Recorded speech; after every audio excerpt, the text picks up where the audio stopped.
lo que pasa ahora en el país y el mundo. Es Hora de Noticias. 10 de la mañana, 33 minutos. Estamos acompañándote hasta las 12:30 con toda la información. Y esta mañana te anticipábamos que íbamos a tener una nota muy esperada por nosotros y bueno, se dio. Esto es de esperar, de estudiar, de juntar toda la información y hoy poder tener a una de las personas que estuvo involucrada en el medio de todo esto y que a nuestro entender fue el fusible que explotó y ojalá no quede ahí. Estamos en comunicación con Gustavo Ponce Assad, ex fiscal. El doctor se encuentra hoy se encuentra trabajando. Le vamos a preguntar. Buen día, Gustavo, ¿cómo estás? Buen día, ¿qué tal? ¿Cómo le va? Muy bien. Bueno, esto viene de hace mucho tiempo, Gustavo. Yo recuerdo que una de las primeras alertas la despertó Elisa Carrió cuando llegó a Santa Fe y empezó a hablar sobre el gran problema que había en Santa Fe con el tema de lo clandestino, con el tema de los aportes o de los subsidios de las cámaras de senadores y el juego clandestino y tantas otras. Puertos secos y un montón de otros negocios que iban por izquierda y que siempre fueron cajas durante muchos años de un partido determinado, que después con el tiempo termina negociando con otro partido que pareciera que ahí en la cocina tenían un solo objetivo, que era juntar dinero. Así es, fíjese que toda esta situación tiene un origen y yo no sé si usted recordará, el doctor Boazo, que fue concejal de la ciudad de Rosario, había denunciado oportunamente a senadores de la provincia de Santa Fe por el tema de los subsidios que manejan los senadores. Esa causa la manejaron dos fiscales, el doctor Narvaja y el doctor McCormack, en el Ministerio Público en Rosario, y había llegado, tenía un curso, le habían dado un curso a la investigación y estaban trabajando en eso. Hasta que Serjal asume como fiscal de la Fiscalía Regional de la Segunda Circunscripción con asiento en Rosario, y fíjense que en ese momento lo que hace Serjal, una de las primeras medidas que hace, es desplazar a esos dos fiscales de la unidad fiscal en la que trabajaban y en la cual tenían la causa de los subsidios y los manda a dos lugares irrelevantes. Vale decir que en esa causa estaban señalados no solo el senador Trasferri, que tiene una fundación que maneja la mujer o la exmujer, sino también senadores de distintos sectores políticos. Usted hablaba de la doctora Carrió y yo creo que más allá de que a mí una persona muy cercana a la doctora Carrió me denunció ante la legislatura por el tema de mi actuación en el marco de COVID, cuando se pretendía realizar la marcha de los barbijos. Bueno, eso quedó archivado, la auditora no le dio lugar porque fue una actuación legítima mía como fiscal, que estábamos en pleno aislamiento. La doctora Carrió creo yo que es una de las figuras de la política nacional que más conoce al dedillo todo este entramado que tiene que ver no solamente con el manejo de fondos públicos que hacen indiscriminadamente los senadores, sino también que se refiere a otras cuestiones, como las cuestiones de los puertos secos, de la cuestión del narcotráfico, etcétera.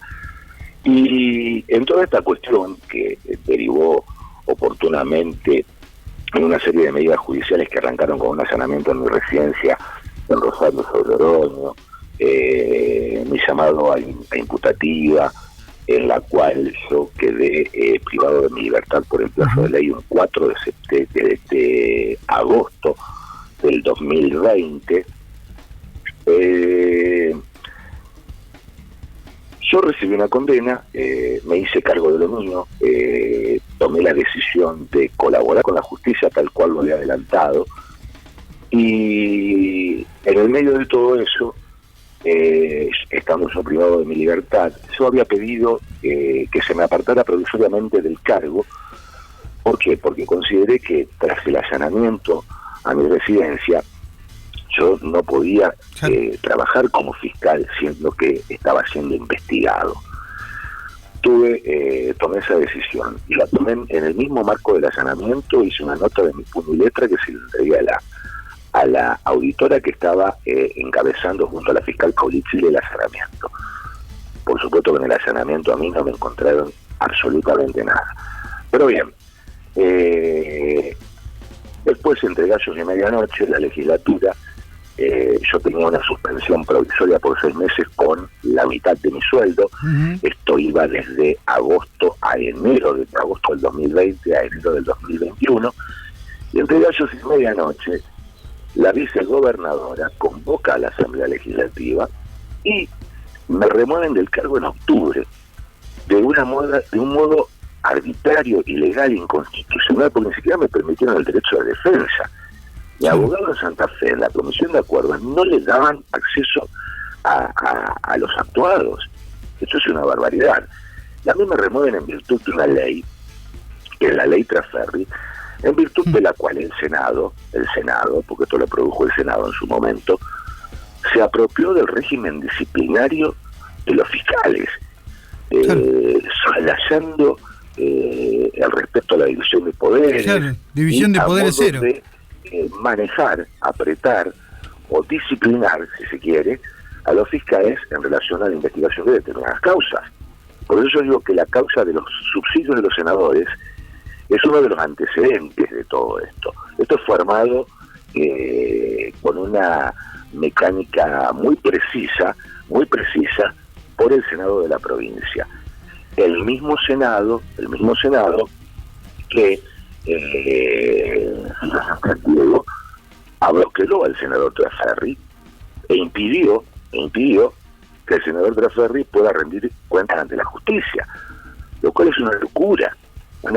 El Senado, por su parte, la vicegobernadora Rodenas, que actúa tipo abogada defensora de Trasferri, y tiene la osadía, porque hay que ser osados, de pedir el archivo de Trasferri cuando no prosperó el desafuero. Pedido de desafuero. La jueza Verón, que consideró que no correspondía, el juez Mascari en la Cámara, que dio vuelta al fallo de la doctora Verón y dijo, no, corresponde el desafuero. El senador debe ser llamado de imputativa, independientemente de que va a tener la inmunidad de arresto mientras sea senador, pero tiene que rendir explicaciones. Es un funcionario público. Yo, siendo funcionario público, rendí explicaciones y estuve 13 meses privado de mi libertad. Entonces, tal cual. Al margen de eso, perdón que te corte, Gustavo, Enrico también tuvo mucho que ver porque era quien debería haber de alguna manera instalado esto en la Cámara de Senadores y tratado, y fue el primero que miró para otro lado y que desafectó el desafuero de Trasferri. ¿Por qué? Porque también en su zona hubo también un conflicto de las mismas características, y creo que, como siempre decimos en la calle, entre fantasmas no se pisan la sábana. Se han cubierto entre ellos. Se han cubierto entre ellos. Los grandes responsables primero son los senadores del tema de la impunidad que goza el senador Trasferri. Los senadores de la provincia de Santa Fe, de todas las vertientes políticas, sí. de todas, fueron los primeros que lo abroquelaron. Y ahora, después la Corte Suprema, cuando acepta el pedido de desafuero, acepta el pedido de Trasferri, a excepción del voto lúcido del doctor Herbeta. El doctor Herbeta dice, no, esto es una barbaridad. Acá está atentando contra el principio de igualdad ante la ley, que es lo que es. Entonces tiene distintos actores que han coadyuvado a que se mantenga la impunidad del senador Trasferri. Es el único caso en el mundo, como yo digo, de que una persona goce de semejante blindaje e impunidad.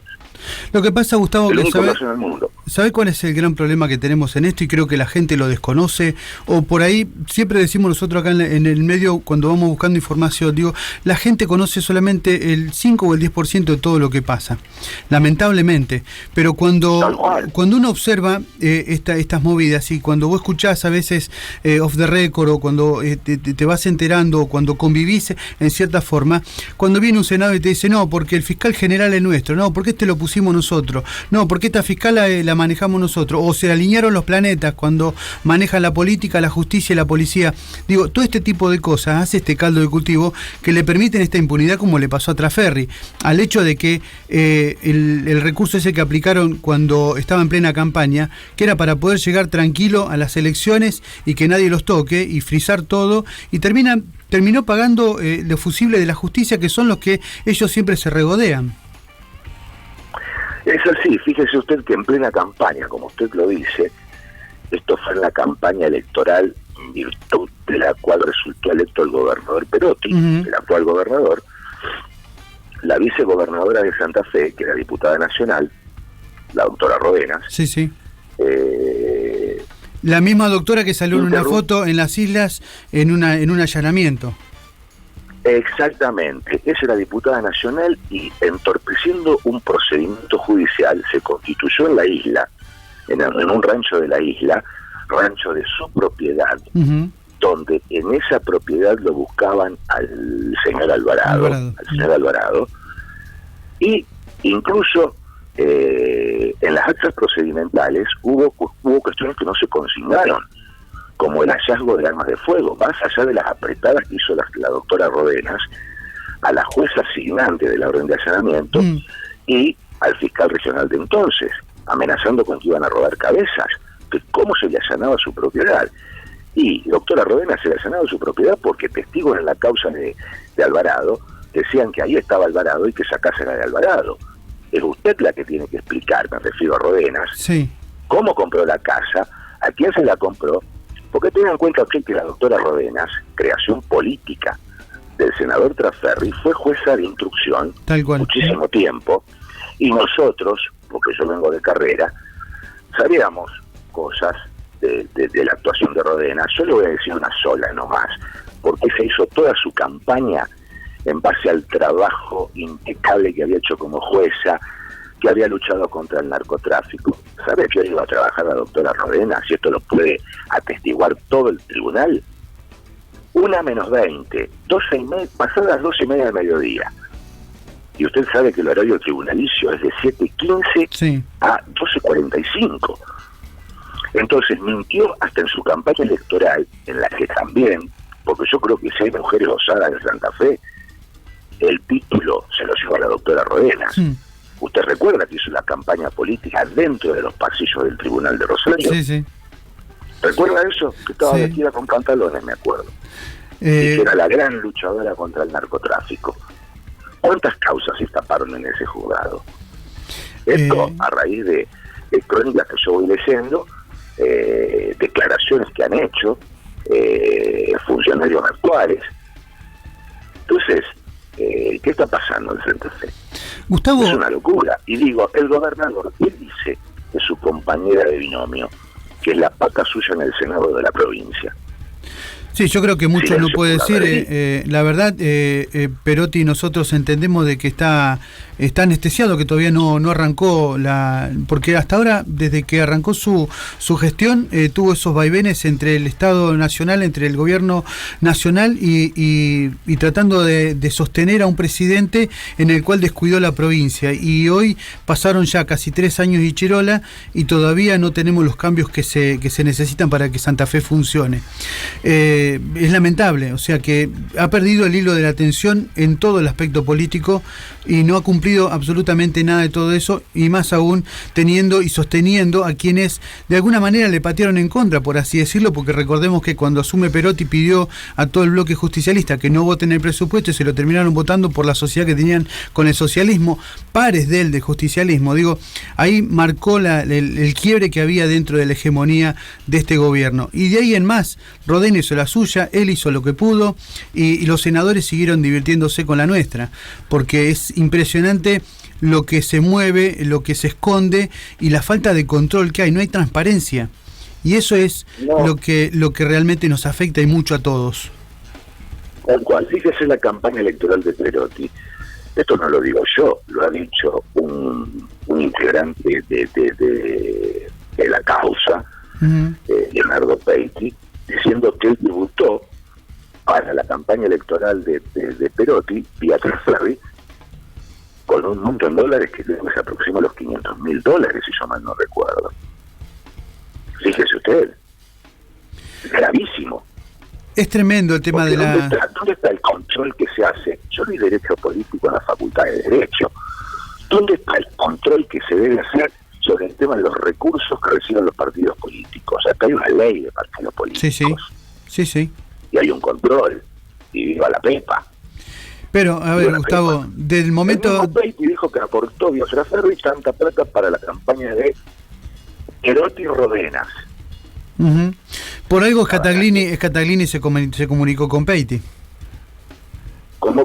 Que por algo Scataglini se comunicó con Peiti. Mire, yo siempre recuerdo que en la primera audiencia imputativa que tuve, 4 de agosto de 2020, la audiencia comenzó con un audio en el que Scataglini se comunicaba con Peiti, pero en realidad atendió a la secretaria y le dijo: habla Scataglini y hablo en nombre del senador Tranzarri. Sí, esta es como la recomendación de trabajo. Scataglini había sido diputado nacional. Sí. Es correcto. Bien. Scataglini fue removido de su cargo después de toda esta causa porque estaba en el bloque de asesores del presidente del PJ de la provincia de Olivera. Uh-huh. Es así. ¿Sabe por qué fue asesor de Olivera Scataglini? Esto está comprobado. Sí. Por pedido del presidente actual de la Corte Suprema de Justicia, el doctor Gutiérrez. Fíjese la promiscuidad que se da entre los poderes del Estado, que el presidente de la Corte pida el nombramiento de alguien en la legislatura. A mí me asombra, claro, porque yo lo tengo documentado en mis notificaciones. Quien acompaña como secretario legislativo del Senado a Rodenas en la firma es el hijo del presidente de la Corte. Fíjese usted el nivel que llegan. Gustavo, se llama igual, Rafael Gutiérrez hijo. ¿Esto queda únicamente como fusible quienes estaban en la justicia, en el caso tuyo y en el caso de los otros fiscales, o cómo continúa? Digo porque han trabajado mucho. Sí. Lo mío fue muy particular. Yo asumí mi responsabilidad, limité mi responsabilidad, porque después de un examen de conciencia, porque no llega a cabo en ese momento, yo consideré que había cometido un grave error de juicio y dije: me comprometí a colaborar con la justicia, lo voy a hacer y voy a hablar y voy a deslindar mis responsabilidades. Yo no puedo tapar no puedo meter esta mugre bajo la alfombra, no, como decía una ex primera dama de la República. Sí. Y así, con convencimiento, con convicción, con una gran reflexión, porque hay que animarse a decir las cosas, yo procedí en consecuencia. Y gracias a Dios tengo una tranquilidad de conciencia absoluta, porque colaboré con la justicia, que tiene una doble vara, que no debo reconocerlo. Sí. Pero bueno, yo consideré que lo que había que hacer era eso. Aparte, para mi proceso de reconstrucción, asumí mi responsabilidad, mi grave error de juicio y decir: bueno, yo soy responsable por esto, no me metan todo esto.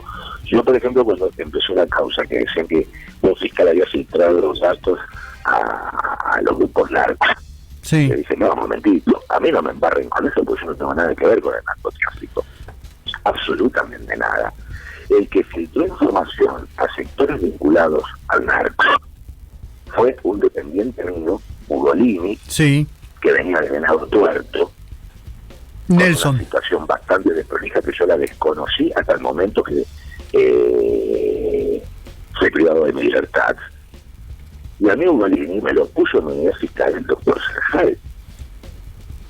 Yo no lo pedí como empleado. Usted sabe que en el Poder Judicial se mandan los empleados, sí. Por ahí por decir: no, no lo quiero porque no, qué sé yo, pero todo relativo. Me dijeron: mirá, es un tipo que conoce, que maneja. Y fíjese usted que después, con el avance de la causa, se pudo comprobar que Ugolini tenía contacto antes de ingresar conmigo con el señor Peiti. Bueno, eso, Gustavo, tiene mucho que ver porque también es algo que nos afecta a nosotros, porque la fiscal de acá, fiscal a la cual, la verdad, yo le desconfío, pero bueno, es lo que nos toca, así como te toca a vos recibir al personal que te lo imponen y tener que bancártela, a nosotros nos pasa lo mismo. Marianela Luna había hecho una movida acá con respecto al tema del juego clandestino y demás, y bueno, la primera vez se fue negativo y la segunda vez, cuando no avisaron, fue positivo. Eso quedó al descubierto de que había alguien que neutralizaba y trataba de alguna manera de poner piedra en el camino para que no se descubra. Mire, tal cual, yo en Rosario manejé allanamientos en el marco de causas de juego clandestino, antes de mi causa. Y a mí los resultados me dieron totalmente positivos. Yo había allanado de un solo saque, creo que 40 garitos, y tuve como 32 positivos, 32. Y después hubo una situación en que pide el fiscal Merlo de Melincue un allanamiento al Peiti, el Rosario, y yo lo tramité. La jueza no hizo lugar al pedido porque entendía que faltaban elementos, y ahí la filtración la hace el mismo Golini. Sí. Diciéndole a Peiti que lo estaban por allanar, etcétera, etcétera, etcétera. Bueno, que en esa Merlo, y el que era superior general en ese momento de Merlo, Alejandro Sinopoli, que fíjese también había sido parte del Poder Ejecutivo durante el gobierno de Reutemann, elevaron toda una nota y se rasgaban las vestiduras diciendo que había sido yo que lo había filtrado. Y yo no lo filtré porque recuerdo muy bien, y así lo declaré, que cuando la jueza me denegó el pedido, yo inmediatamente me comuniqué, primero por mail y después telefónicamente con el doctor Merlo, y le expliqué las razones por las cuales la jueza de entonces, la doctora Carrara, no había hecho lugar para el pedido de allanamiento de Peiti. En esa oportunidad de lo que pasó en Melincue, creo que de alguna manera lo rozó a Enrico, y también lo rozó al que después fue ministro de Seguridad de la provincia de Santa Fe al año. Algo de eso hubo. Me dijo Enrico porque no escuché bien. Sí, Enrico. Sí, bueno, fíjese, a Enrico Peiti lo nombró, pero fíjese esto. Enrico se puso inmediatamente a disposición de la justicia, compareció. Sí, en esa oportunidad sí. Sí. En esa oportunidad sí. Y con respecto al ex ministro de Seguridad Laña, eso lo manifesté en una audiencia.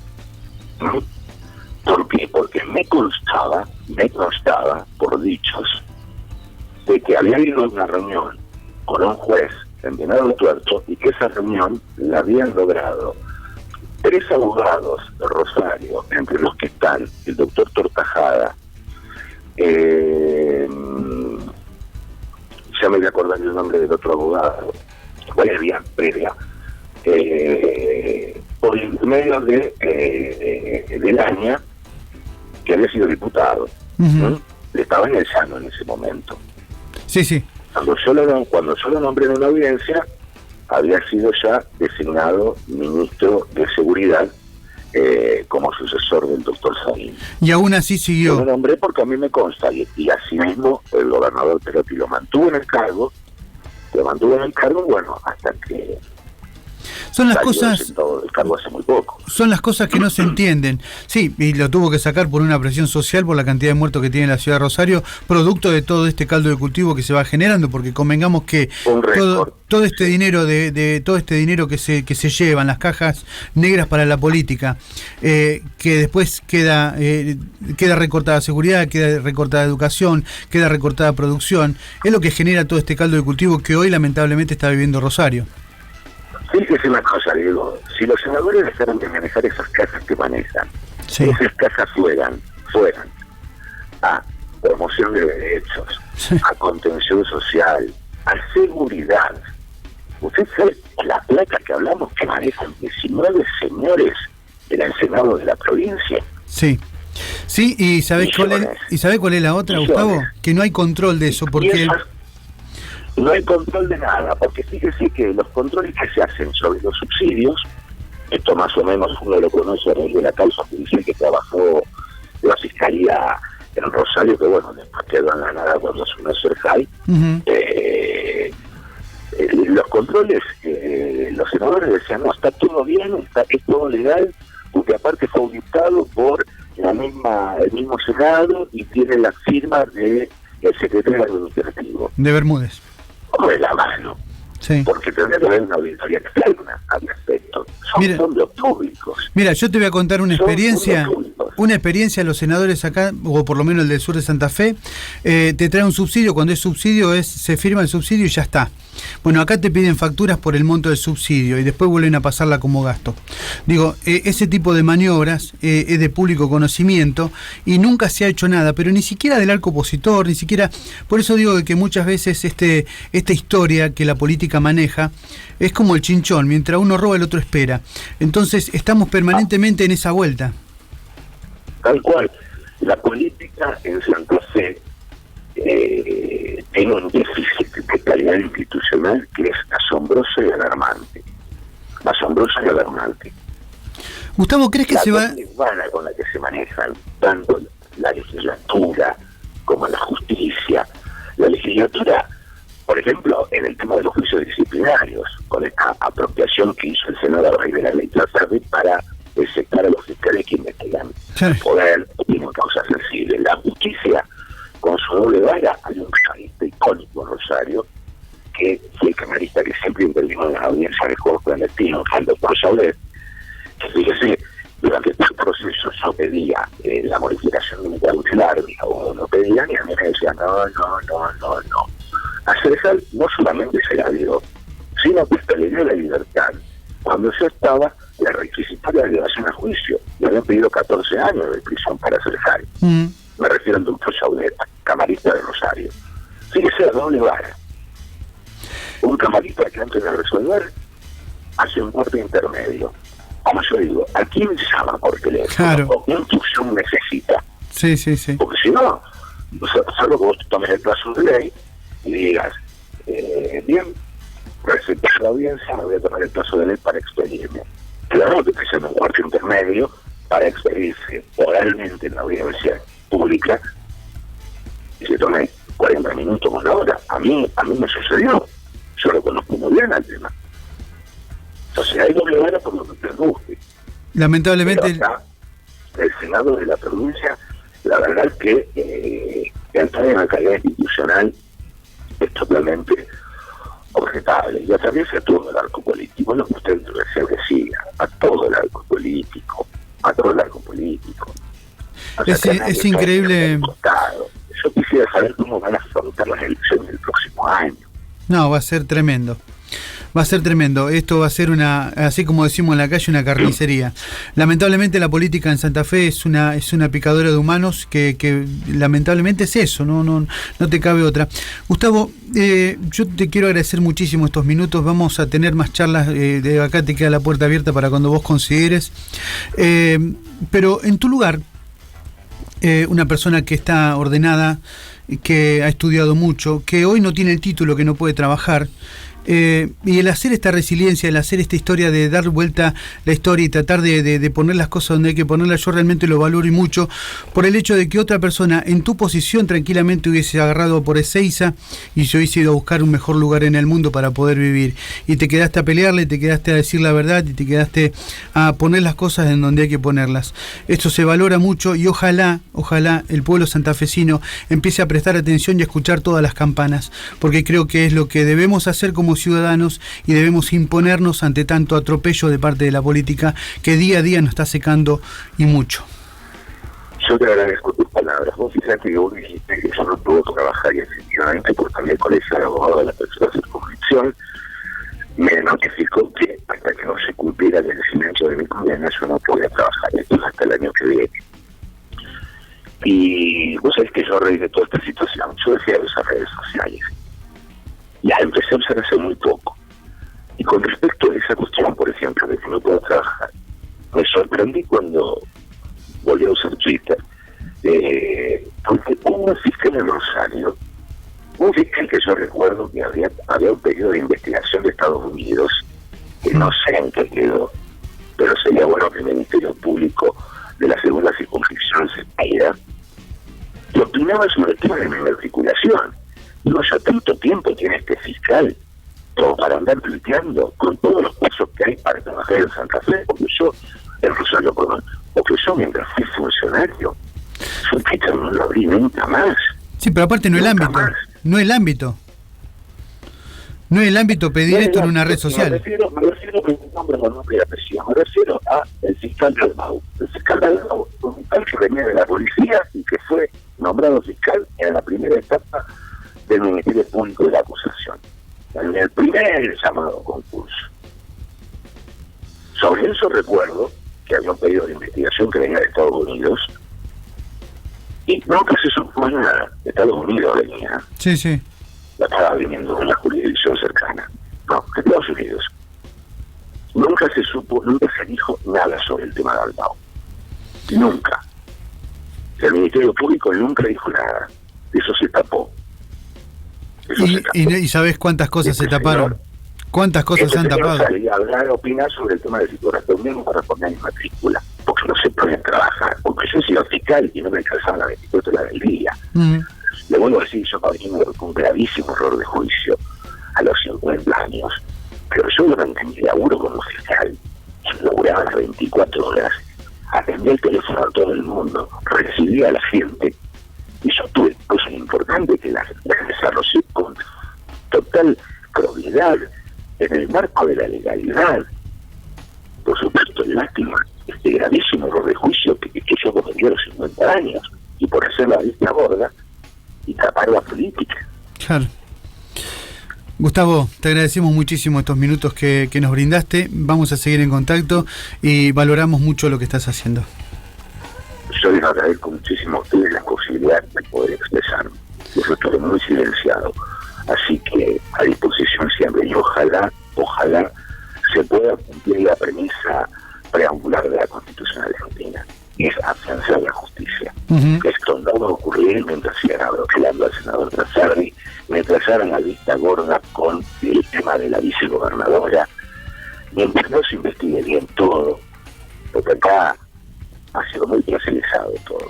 Y hay algo no que por también... parte de los fiscales que investigan, hay algo que también... el poder que ha bloqueado tanto a Trasardi como a Rodena, a actores políticos y mayoría. Exacto. Es la política la que tiene que dar las respuestas. La política, y no me tengo que hacer cargo también de la parte del periodismo, porque también es afín a siempre a algún partido u a otro, y es muy difícil remar en contra de esa corriente. Tal cual, eso es así, lamentablemente es así. La prensa, yo solo cuando tuvo una amplia de prensa, ha perdido el norte en el sentido de que, lejos de informar a lo que se ha dedicado cierto sector del periodismo, es formar opinión, y eso no corresponde. Y hay sectores que siguen apañando y blindando tanto al senador Trasardi como a la doctora Rodenas, entre otros, porque esto atraviesa todo el arco político. Yo hablo de lo que me consta. Seguro. Te agradecemos muchísimo, te mandamos un fuerte abrazo. Un fuerte abrazo, muchísimas gracias. Gracias, Diego. No, por favor. Buen día. Así pasó Gustavo Ponce.